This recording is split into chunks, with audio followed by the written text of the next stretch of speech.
Bienvenue, chers téléspectateurs, c'est Aline Tebaro avec le journal du 6 février. L'Éthiopie et la Russie expriment leur enthousiasme pour élever leurs relations bilatérales à un niveau supérieur.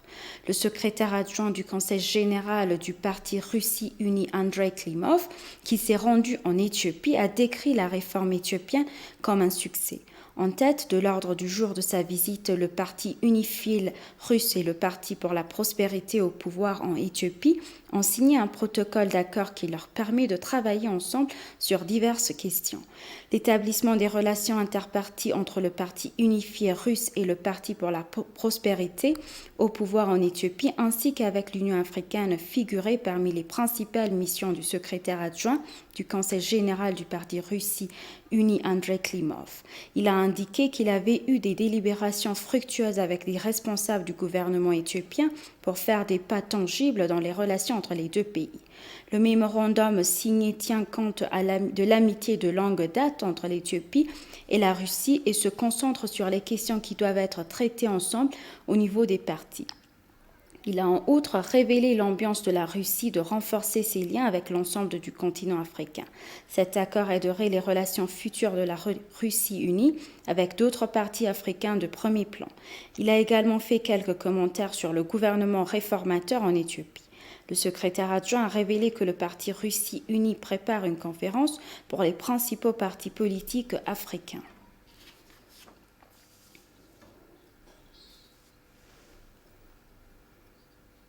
Le bureau du représentant permanent de l'Éthiopie auprès de l'UA a annoncé que le 34e sommet ordinaire de l'UA se tiendra virtuellement les 6 et 7 février. Notons que la 38e session ordinaire du Conseil exécutif qui s'est tenue mercredi, l'ambassadeur Tesfaye Yilma a déclaré que la réunion se tenait sous le thème art, culture et patrimoine, des leviers pour construire l'Afrique que nous voulons. La 34e session ordinaire délibérera sur l'ordre du jour de la lutte contre le Covid-19, l'élection des hauts dirigeants de la Commission de l'Union africaine et du président de l'Union africaine à la fin de leur mandat cette année.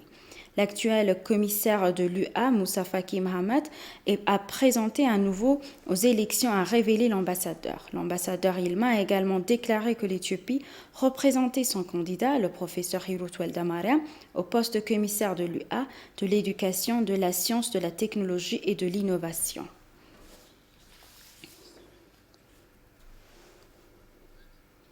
Les historiens approchés par ETV ont appelé les nations africaines, y compris l'Éthiopie, à donner la priorité aux conseils autochtones plutôt qu'à l'adaptation des conseils occidentaux. Les historiens Tamasken Burka et Ayala Bakri ont en outre mis en garde ces nations contre les dangers d'amitié, le maquillage des étrangers. Selon les chercheurs de la génération actuelle, doit lutter contre la colonisation culturelle et les récits erronés envers les Africains. On a plus à ce sujet. Selon les historiens, le rodage des ressources naturelles africaines a été étudié. Cependant, le pillage des connaissances africaines n'a pas encore retenu l'attention nécessaire. L'agenda 2063 est considéré comme un remède récent où la culture et le patrimoine sont prioritaires à cet égard.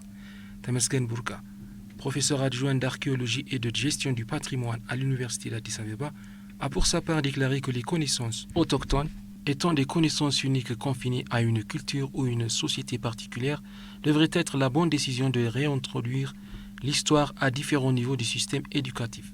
Un autre historien, Ayele Bakari, a suggéré aux nations africaines d'inclure les connaissances autochtones dans leur programme d'enseignement plutôt que d'imiter la structure occidentale, en ajoutant que les colonisateurs ont non seulement emporté des ressources précieuses, mais aussi la culture et le patrimoine de l'Afrique. Parce que la culture compte, l'identité, la valeur monétaire et le programme d'études et de nombreuses autres exploitations devraient être éliminés. Par conséquent, les Africains devraient enseigner à la nouvelle génération ce qui s'est passé avant le colonialisme, a-t-il souligné. L'une des principales oppositions éthiopiennes, les citoyens éthiopiens pour la justice sociale, a annoncé la création de 435 circonscriptions pour les prochaines élections.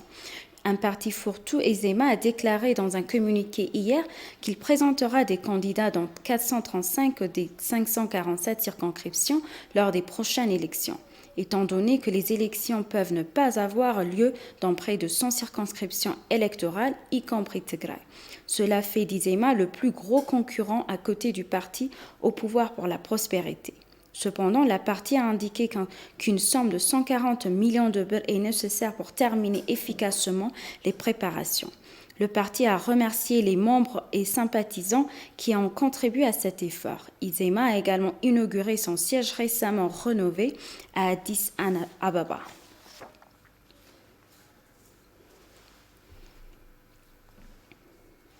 L'Éthiopie est devenue la dernière destination à avoir reçu le timbre Safe Travels du World Travel and Tourism Council, le tout premier timbre mondial de sécurité et d'hygiène.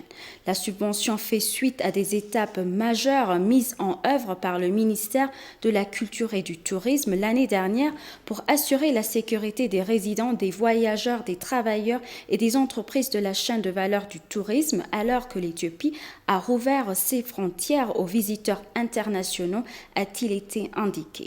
Hailemariam Desalegn, ancien premier ministre éthiopien et président du Bureau éthiopien du tourisme, a déclaré « Nous sommes extrêmement honorés de recevoir le timbre Safe Travels du World Travel and Tourism Council et nous les félicitons pour cette importante initiative. » Hirut Kassan, ministre de la Culture, du Tourisme et des Sports, a déclaré « Le tourisme est une priorité stratégique pour le gouvernement et contribue de manière significative au développement de notre économie nationale.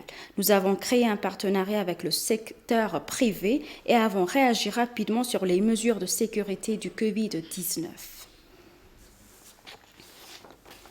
Le ministère de l'Eau, de l'Énergie et de l'Irrigation a révélé que la performance globale de construction du grand barrage a atteint plus de 78%. S'adressant aux journalistes ici hier, le ministre Selashi Bakala a déclaré que l'Éthiopie était à l'aise avec la République démocratique du Congo pour faciliter un entretien trilatéral sur le grand barrage comme son homologue sud-africaine l'a fait. Le ministère a souligné que le gouvernement s'est toujours engagé à entreprendre la deuxième remplissage en haut du barrage principal comme prévu. On a plus à ce sujet. Le ministre éthiopien de l'eau, de l'irrigation et de l'énergie, Selashi Bakala, a déclaré à Al Jazeera que la position inchangée de l'Éthiopie concernant les différends sur le barrage de 4,6 milliards de dollars doit être résolue par des discussions. Le ministre a noté que les négociations tripartites ont abouti à certains accords comportant des questions techniques. Cependant, a-t-il dit, ils ont été très prudents sur les questions qui pourraient affecter le droit de l'Éthiopie à des activités de développement dans les temps à venir. Il a souligné que l'Éthiopie avait une position d'accord préalable sur l'article 5A de la directive pour le remplissage du barrage. Par conséquent, la discussion devrait se concentrer sur les questions administratives mentionnées à l'article 5, sous-article 2, a déclaré Selashi. Élaborant sur le point de perturbation de processus de l'Union africaine, il a déclaré que l'Éthiopie n'a jamais bloqué le processus, mais qu'elle insistait sur la poursuite de la plateforme. Interrogé sur la question de savoir si le grand barrage est un projet politique de contrôle de l'eau du Nil, le ministre a souligné que le barrage n'est pas conçu et construit à des fins politiques. Le barrage de plusieurs milliards de dollars était plutôt destiné à exploiter les avantages socio-économiques fournis par une infrastructure particulière. L'Éthiopie ne se concentre pas uniquement sur son développement, mais aussi sur le développement de la région, a-t-il révélé, ajoutant que lorsqu'elle a un excédent d'électricité, elle peut partager avec la région. Le pays n'a pas atteint l'accès universel à l'électricité et l'accès à l'électricité est très faible. Quelques 65 millions de personnes en Éthiopie sont sans électricité. Le ministre éthiopien de l'eau, de l'irrigation et de l'énergie, Selashi Bakala, a réaffirmé l'engagement de l'Éthiopie à continuer de résoudre les différends avec les pays riverains inférieurs concernant le grand barrage de la Renaissance éthiopienne par le dialogue. Le ministre a souligné que l'Éthiopie n'a jamais aspiré à faire du mal à ses voisins, mais qu'elle s'est efforcée de leur en faire profiter. Le ministre a fait cette remarque lors d'un entretien avec Al Jazeera, suivant les détails. Malgré de nombreux défis, la construction globale du grand barrage de la Renaissance éthiopienne de 4,6 milliards de dollars a atteint plus de 78%, a déclaré le ministère de l'eau, de l'irrigation et de l'énergie dans un communiqué. Lors d'un briefing aux journalistes hier, le ministre de l'eau, de l'irrigation et de l'énergie, Selechi Bekele, a déclaré que le gouvernement s'est toujours engagé à entreprendre le deuxième remplissage en eau à compter de son calendrier. Il a ajouté que le gouvernement entreprenait des activités de test de sécurité de première génération pour générer rapidement de l'électricité à partir de 2 turbines. Selon le ministre, les travaux de génie civil et d'installation de machines ont également atteint respectivement 91 et 52%. Il a souligné que les activités sont également en bonne voie pour augmenter la performance de construction globale en cours du grand barrage à plus de 81% dans les 6 mois à venir. D'autres travaux de métallurgie et des activités de structure encore enregistrent également des progrès remarquables, a fait remarquer Selechi. Concernant la négociation tripartite sur le projet phare de l'Éthiopie, il a déclaré aux journalistes que l'Éthiopie, le Soudan et l'Égypte négociaient également pour trouver une solution pour résoudre les différends sur la rivière Abaï. Selon Selechi, le gouvernement attend de la RDC qu'elle facilite la plateforme de la génération trilatérale pour résoudre le différend de la rivière Abaï comme son homologue sud-africain.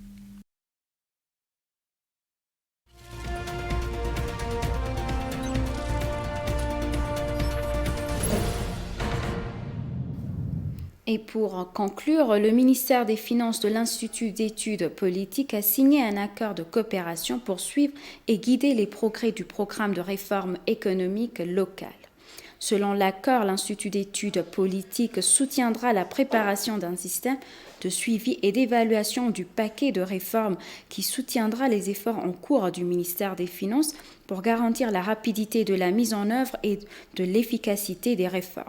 Cette analyse et d'autres études de recherche rigoureuses d'instituts d'études politiques aideront à informer les décideurs politiques du ministère des Finances et d'autres ministères d'exécution de l'impact de ces réformes importantes, a indiqué le ministère dans un communiqué. Plus précisément, l'Institut d'études politiques entreprendra un examen approfondi des plans macroéconomiques, structurels et sectoriels dans les domaines de l'agriculture, de la fabrication, des mines, du tourisme et des TIC dans le cadre du programme de réforme économique locale.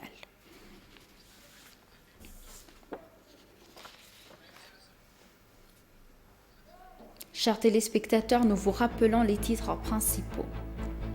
L'Éthiopie et la Russie expriment leur enthousiasme pour élever leurs relations bilatérales à un niveau supérieur.